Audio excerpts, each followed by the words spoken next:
The week my sports car finally arrived. After 6 long months of waiting, Victoria snatched the keys from my hand.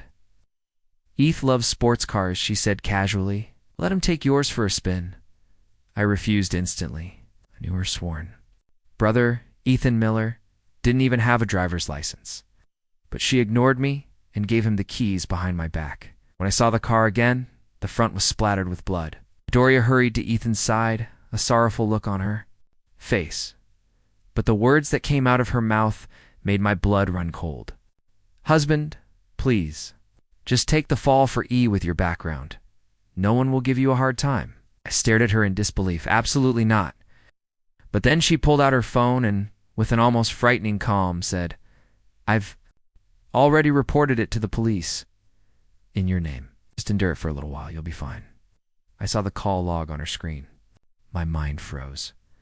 Endure it? "Victoria, do you have any idea how illegal this is? That means prison time." My voice rose, echoing in the room. She didn't expect my fury. Her eyes welled up with tears. "But if you don't confess, what will happen to E, husband? I'm begging you. It won't make things difficult for you. Big C, please. If I go to jail, my life is over." Ethan dropped to his knees, pale-faced, bowing repeatedly. "I'm sorry, Big C, please. I'm begging you." I was shaking with rage. "You two took the car without permission. And now you want me to take the blame?" "No. The dashcam footage will prove it wasn't me." Victoria's expression hardened. "The fingerprints on the car have been wiped clean. Was wearing a mask in your jacket. He dressed like that so the butler wouldn't recognize him when he drove out of the garage." I let out a bitter laugh. "You just drove my car out of my house like that. Now you expect me to confess? You're lucky I'm not making." "You pay for the damage. This was never about a joyride. You planned every detail." Her voice sharpened. "Sincere Clark, how can you talk to me like that? I'm trying to discuss this with you. Look at your attitude." I drew in a breath, ready to unleash every curse in my head. But Ethan cut in. "Stop fighting. Big C, Vicky. I've caused enough trouble. I'll turn myself in." He stood, guilt etched on his face, and headed for the door. "Eth, where are you going?" Victoria rushed forward, clutching his hand. "It's no big deal for Sincere to take the fall. His family can pull strings, get him out easily. If you go to prison, what if you never get out? Your whole life will be ruined." She shot me a loaded look, her eyes sharp with meaning. "If you won't take the blame this time, then our marriage clearly means nothing. We might as well sign the divorce papers." I stared at her, stunned. "Victoria, are you threatening me with divorce?" A deep sadness washed over me. Then I saw it just for a moment, a flicker of triumph in Ethan's eyes. My rage exploded. What the hell is that look supposed to mean? I lunged forward, grabbed him by the collar, and drove my fist into his face. Not expecting my sudden move, Ethan cried out in pain, clutching his face. "Big C, stop. Stop hitting me. Freeze. Nobody move, police." I had him pinned to the ground, my fists slamming into him. Victoria screamed, rushing forward to intervene, but one look in my eyes made her recoil in fear. Then the police burst in, forcing me down and restraining me. "Mr. Clark, you are currently a suspect in a hit and run. Please come with us to the station for questioning." It wasn't me. I struggled against their grip. I wasn't. Driving the car was Ethan Miller. He stole my car. "We'll need to investigate further to determine who was driving," one of them replied coldly. "Come with us." No matter what I said, they wouldn't listen. At that moment, all the evidence pointed to me as the prime suspect. And then Victoria and Ethan transformed into paragons of righteous indignation. Victoria pointed at me, her voice steady. "Officer, it was him. He hit someone and fled the scene."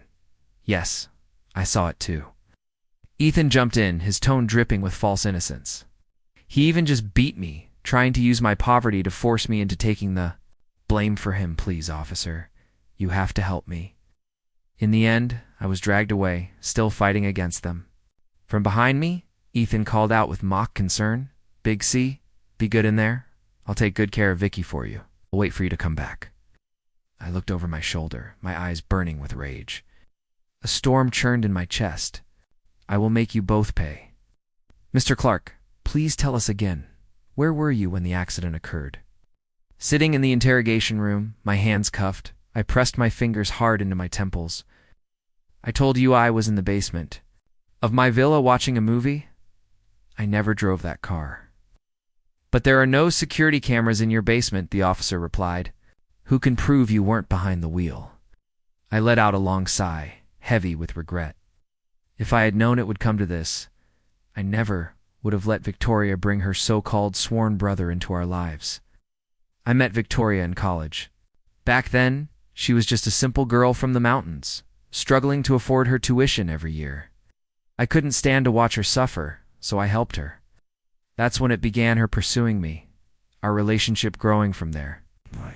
Parents never approved. They thought the gap between our social statuses was too vast, suspected she had ulterior motives. But I defied them. After years of persistence, we married. 7 years of dating, 5 years of marriage. I thought we were happy, but everything changed 2 years ago when she brought Ethan into our home. She said she wanted to sponsor a student who couldn't afford college. I thought it was because she remembered the help I'd given her and wanted to pay it forward. I agreed. I should have seen the warning signs the moment Ethan arrived with his sharp, handsome features and a Tweaker smile, but I trusted Victoria. By the time I realized something was wrong, it was too late. She was careful, never leaving any proof. And though I suspected I never caught her with Ethan, I loved her too much. I chose to let it go. A part of me hoped she would never betray me.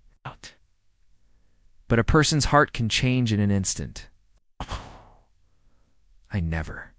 Imagined she'd one day ask me to take the fall for Ethan or protect him so openly. Thinking of this, I sighed again. Mr. Clark, let's go over the events one more time. The officer's voice pulled me back. I repeated my story again. They asked in different orders, probing, twisting. I was frustrated, impatient, but I answered as best I could. Even so, my truth had no evidence behind it. I was out of options. I called my father. Hadn't spoken to him in years, not since moving out after my marriage. He picked up immediately, his tone sharp. Now, you call me, where were you before? Didn't I tell you Victoria Bellwether was no good? You should have chosen someone from a family like ours. Now look, you're in trouble, and I have to clean up your mess. Yes, Dad. You're right, I was wrong. Repeated. The words in a low voice, over and over. After venting his anger, my father took a deep breath and spoke sharply about my situation at the police station. The lawyer I've arranged for you is on his way. I'll leave the station. The moment I stepped out the door, an egg smashed against my face, the foul, fishy smell hitting me instantly. Shouts erupted all around me. You have the nerve to come out. Have you no shame? Think you're so great just because? You're rich? He's out. That's him, right? Sincere Clark? The heir to the Clark Corporation? I wiped the gunk from my face, frowning, fighting the urge to vomit as the crowd closed in on me. You still dare to show your face? How did you get out? Who did you bribe? Of course, rich kids are different. Who wears an $80,000 watch to a police station? They wanted an explanation. They attacked my hairstyle, my clothes, saying I didn't look like a good person. The barrage of questions and insults stunned me into silence. Then I remembered. My phone returned to me by the police. I opened my social media, and there it was. The #1 trending topic in the city, rich heir hits pedestrian and flees the scene. I was shocked, furious, before I could deny anything. The crowd surged forward, and the officers nearby stood by, as if nothing was happening. It was clear everyone already saw me as a spoiled brat who thought he could get away with a hit and run. With the economy in decline, resentment toward the wealthy burned in every glare around me. I didn't hit anyone. Why are you throwing things at me? Stay back. It wasn't me. Do you have any proof it was me? You're threatening my safety here? I shouted, my voice straining against the noise. Then, a car pulled up behind me. Sir, get in the car. I turned and saw Alfred, my father's butler. Relief washed over me. I knew my father had sent him. Once inside, I finally had a moment to check the news on my phone, and what I saw made my blood boil. Yes, I'm very sorry for taking up public resources, but My husband's actions were truly unforgivable. I am deeply sorry. In the video, Victoria sat with her eyes red and swollen, tearfully confessing and repenting on my behalf. Her performance had convinced everyone I was guilty. The authorities will definitely make a statement on this matter, she said, her voice trembling, her face pitiful. Please remain calm. We will take responsibility. I watched coldly, my jaw tightening. Her sad act in front of the camera was nothing like the cold, calculated woman who had accused me. Alfred. Don't take me to my parents' place. Let's go back to my house. But Mr. Clark asked you to just do it. He hesitated, but obeyed. You can wait for me at the door. I knew they were inside. I didn't want Alfred following me in. He seemed to know, to his lips pressed together as if holding back words. He just sighed and let me go. Before I even reached the living room, I heard her laughter. Oh, so when do you think you'll be back? I don't know, Vicky, but it should be soon, right? Didn't you say the Clark family's influence in this city is unrivaled? Ethan's voice. Victoria laughed again. It would be best if he just doesn't what? I stepped forward, cutting her off. They were sitting close together on the sofa, I sneered. Shock flashed across their faces before. They quickly pulled apart. Sincerio back. Did you sort it out that quickly? The Clark Corporation's power really is no joke. I didn't answer. I walked up, my anger erupting, and slapped Victoria hard across the face. Were you hoping I'd spend the rest of my life in prison? Big C? Why did you? Ethan started forward, but my fist caught him before he could finish. Get out. Who the hell do you think you are, living in my house? I hit him twice more. His nose was bleeding. I had trained in Muay Thai, and I didn't hold back much. I avoided vital spots, but the force was enough to make him cry out and struggle helplessly. Grabbing his collar, I threw him to the floor, raising my fist again. Sincere Clarkar, you insane? Victoria, clutching her face, finally snapped out of her shock and tried to pull me away, screaming, I'm insane? No, Victoria, the one who's sick, I shouted back. It wasn't me who did it, so why did you post that video? You'd go this far for Ethan Miller? Aren't we husband and wife? Or were you hoping I'd rot in jail so you two could run off together? I pulled out my phone and shoved it in her face, showing her the trending video. Victoria froze. Her expression shifted just enough for me to see her guilt. I was only trying to clear Ethan's name. There were so many people online saying the whole thing was suspicious, and I was afraid they'd somehow trace it back to him. That's why I had to do this, she said defensively, her voice sharp. Then her tone shifted, turning into a complaint. Besides, you're fine. You got out, didn't you? Why are you making such a big deal out of it? I stared at her. In disbelief? Hey, I know you're not happy about it, she went on. But honestly, there was no better person to take the fall than you. The fact that you got out so quickly just proves I was right. Even if you had been caught, it wouldn't have been such a big deal. Sincere, you need to apologize to Ethan and pay his medical bills. Then we'll let it go. Otherwise. Eyes hardened. Don't blame me for what comes next. Looking at this shameless pair, I almost laughed in fury. Medical bills. He was lucky I didn't kill him. The audacity turning the tables on me, and even daring to threaten me. Then it hit me. The person Ethan hit. They'd barely been mentioned in all of this. What about the person Ethan hit? I asked coldly. Where are they now? How are they doing? Victoria froze.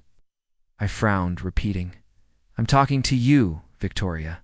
Who's the person Ethan hit? What's their condition now? Her. Lips curled into a cold, mocking smile. What do you mean, the person Ethan hit? It was you who hit them.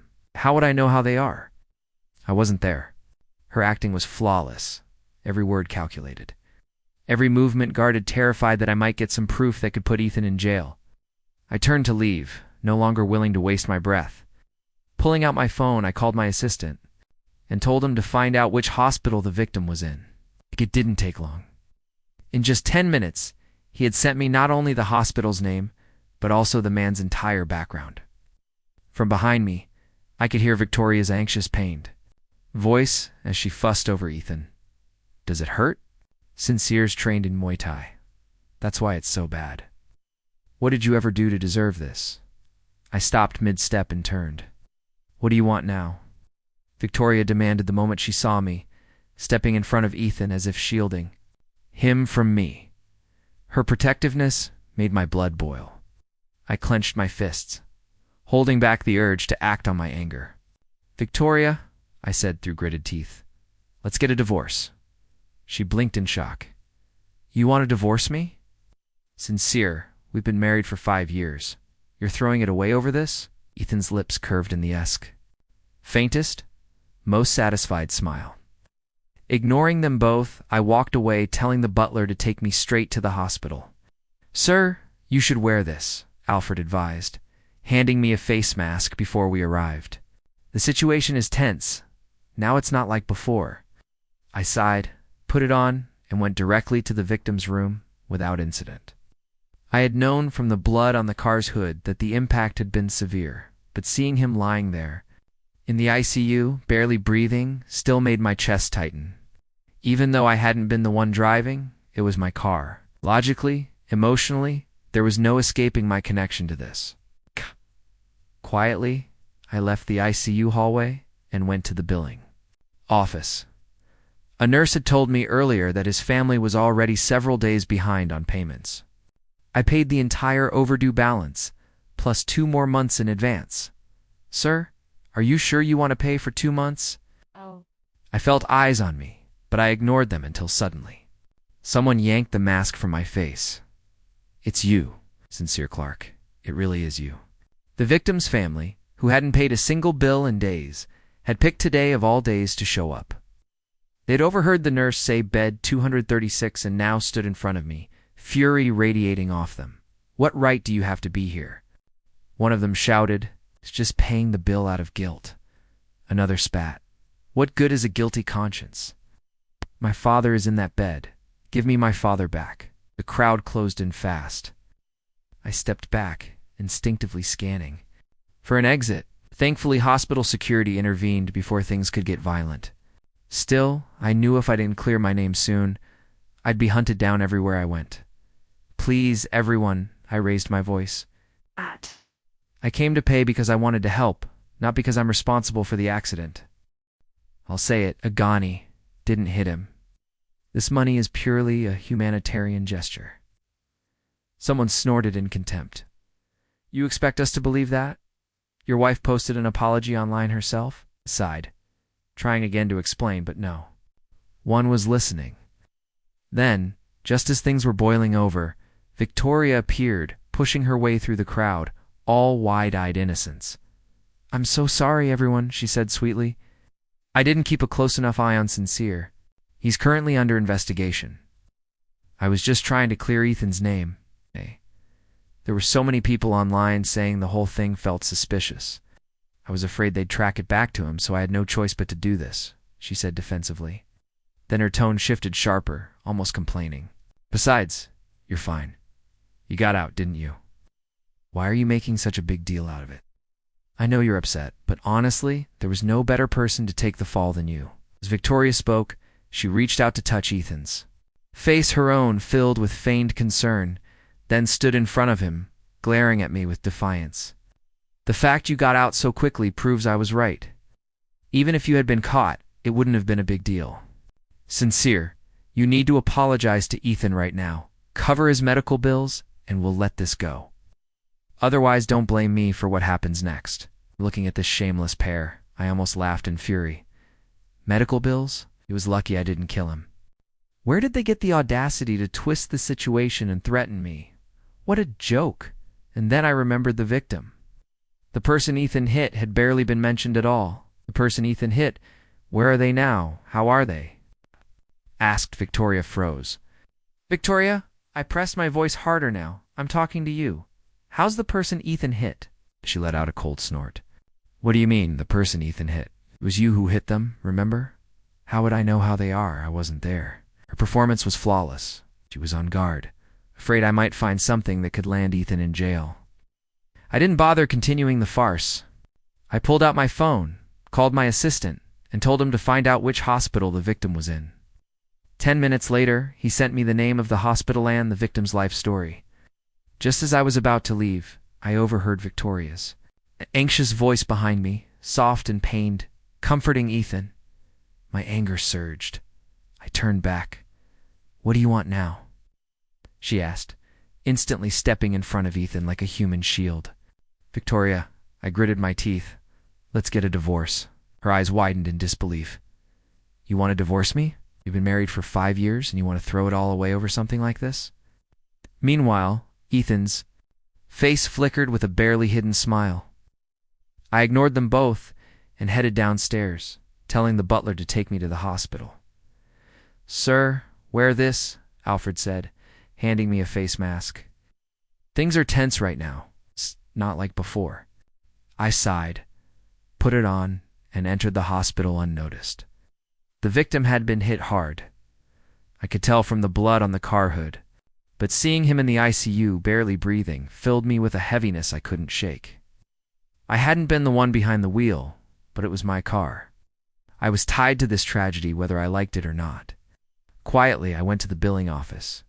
The nurse told me his family was already several days behind on payments. I covered the entire amount and added 2 more months in advance. "Sir, are you sure? 2 months for bed, 236? She asked, looking surprised. "Yes, bed 236. As I confirmed, I felt eyes on my back. I tried to ignore them, but suddenly someone yanked off my mask. "Sincere Clark, it really is you." It was the victim's family, ironically, showing up to pay today, right behind me in line. "That's him. That's the one. What right does he have to be here?" The shouting drew a crowd. "He's paying for bed 236 because his conscience is bothering him. What good is a guilty conscience? My father is still lying there. Give him back to me." I stepped back, scanning for the quickest escape. Security intervened before it turned violent, but I knew this wasn't over.